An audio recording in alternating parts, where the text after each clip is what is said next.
wake up, ninakawan ka na, gagawin ka. Kailangan magising na tayo. Itong ano natin dito ay connected po ito sa lagi natin ina-update na NECR o ang bagong railway lines sana ng Pilipinas. Ito po yung post ng DERTOA, ang North-South Commuter Railway Budget for 2026. Take note 2026 ay binawasan na naman ng House of Representatives ng 18.409 billion pesos. House of Representatives binawasan ng 18 billion. Okay, ito pa noong in 2025 binawasan nila ng 54.464 billion. Yan po ang binawas nila. At sa 2024, ayan nakalagay po dyan, ay binawasan nila ng zero budget. Zero budget nila. Ito po ay itong House of Representatives. Hindi naman House of Representatives lang yan, kasi yan ay sa buwatan ng mga nasa gobyerno, yung kumakalikot sa pundo ng bayan. Yan po nangyari. Ito po ay sa ano lang ito NECR. At yan kita natin. At ito pa, anong paliwanag nito? Anong justification? Magbabayad na naman ang commitment base pang delayed ng project. Dito ba kinuha ang increase ng budget ng House of Representatives na 10.5 billion? O papaano ito? Sen GB hears ito. O kaya nga ito kasi na itong mga project na ito, yung ating mga foreign assisted, ay nakapirma na tayo. Kagaya dito sa NECR ay pirmado na ito. Kumbaga tuloy-tuloy na dapat ang proyekto na yan, kasi may pondo na yan galing sa mga foreign, yung JECA at EDB. Ngayon pag ma-delete yan, sa bawat delete yan, magbabayad ang Pilipinas ng commitment fee. Ibig sabihin ay parang mga penalty, ganon, na commitment paying na hindi tutuloy namin tong project na to, itutuloy namin tong project na ito, ganon, magbabayad. At alam nyo ba kung magkano binabayad? Billion piso din ang ibinayad ng government ng Pilipinas sa mga delayed foreign assisted project na yan. At dito makikita nga natin dito, ito yun, Department of Transportation. Ito yung sa NECR, North-South Commuter Railway Project. Although nakikita natin na mayroong gumagapang-gapang na construction yan, pero ito po yun na yung NEP propose. Ito po yung hinihingi ng DOTR, galing sa 76.090 billion. Yan po hinihingi nila. At sa GOP, itong GOP counterpart, 8.945 billion. Itong GOP, Government of the Philippines, ito tinatawag din itong government share. So nanghingi po ang DOTR ng 8.945 billion. So dito sa GOP na to, dito kinukuha yung pambayad dyan sa right of way, pangpalipat ng mga utilities, yung mga Meralcong tumatawid sa right of way, yung mga posting nakatama sa gagawing right of way. So ang pondo para mailipat lahat yan, magawa lahat yan, ay dito kukunin dapat sa GOP or government share. Lagi po yung may ganyan, government counterpart natin yan, yung mga foreign. Kaya yung foreign funding, ito po yung tinatawag na loan proceed. So yan po yun. So yung loan proceed na yan dapat hindi bawasan, buo lagi yan, kasi may pera na yan galing sa inuutangan natin. Kagaya dito sa NECR, may pera na yan galing sa JECA at galing sa EDB, Asian Development Bank. So pumapasok po yan sa National Treasury. Dapat kung magkano yung eto nga yung sa loan proceed hinihingi ay 67,000. Ang ginagawa nitong mga na to ay eto na, sa House Gov, ang 76,000 ginawa nilang 57,000.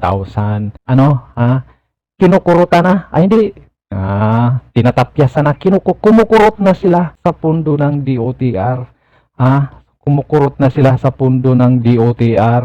Ang GOP ay 8.945 billion. Binigay nila yung government share. Binigay nga nila yung government share. Ay itong loan proceed na 48.675 billion na lang. Magkano? 48.675 billion na lang ang binigay, imbis na hinihingi nila para maganda ang takbo ng NECR construction ay 67. Binawasan, kinukurutan nila ng magkano ang binawasan. Ito ayon sa nakasulat dito ay binawasan ng 18.469 billion pesos. Ito po, o sinong gumagawa dito? Hindi ang DOTR. Kung sino, yung binabasa nga natin. So, ito po ay sa 2026. So, tandaan nyo, sa 2026, kaya ano pang asahan? Kaya siguro kung kita natin kung anong takbo yung NACR ngayon, kung gaano yan gumagapang, tuloy-tuloy yan hanggang 2026 dahil dito. Pero ito po yung magbabago pa yan kung may malamang hindi na magbabago. Ay, di, kasi dadaan pa yan sa Senado, ito, Senate Gov, sa BICAM, at kung ilan talaga ang aprubahan nitong, alam nyo na, kung sinong pinakalas na pipirma dyan, na pilit nilang pinagtatakpan. Dahil itong 2025 na may ano pa yan, binbin na kaso pa dyan, yung 2025 na kinalikot nitong 19th Congress. Ayan, kita nyo na kung sino ang kaantala nitong project na NACR na ito. Kita nyo naman, no? Kung titignan talaga natin dito, lang humahawak sa pundo dahil pundo lang naman talagang kailangan yan eh.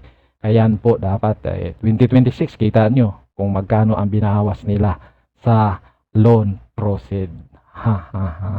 So ito pa yung ginagawa nila noong 2025 Department of Transportation DOTR North-South Commuter Railway Budget 2025. NEP proposed is 63.905 billion. GAA approve. Tingnan nyo, 9.442 billion lang. Diba?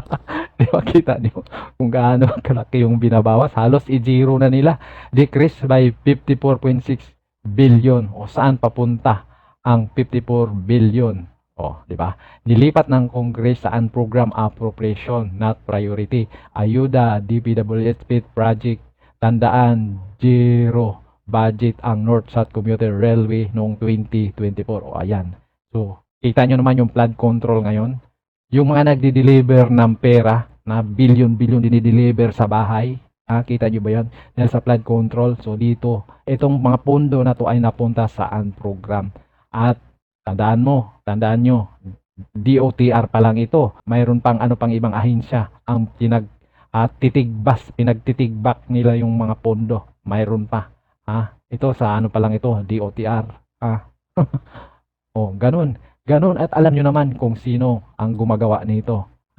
Ito yon. Ito yon sa Department of Transportation, DOTR, subway project budget noong 2024. Ayan. Ang pinopropose, ito sa isang project lang ito, ng DOTR, ay 68.374 billion. Ang ga-approve ay zero. Decrease by ginigero nila ang subway noong 2024. Zero. Ito po yan, ganito yan. Pag nanghingi ng pondo itong DOTR, ay itong executive, yung sa budget, yung NEP, National Expenditure Program, palagay natin magkano ba? 6.2 trillion na yan. Yung 6.2 trillion na hihingiin nila, pasok na ito ngayon.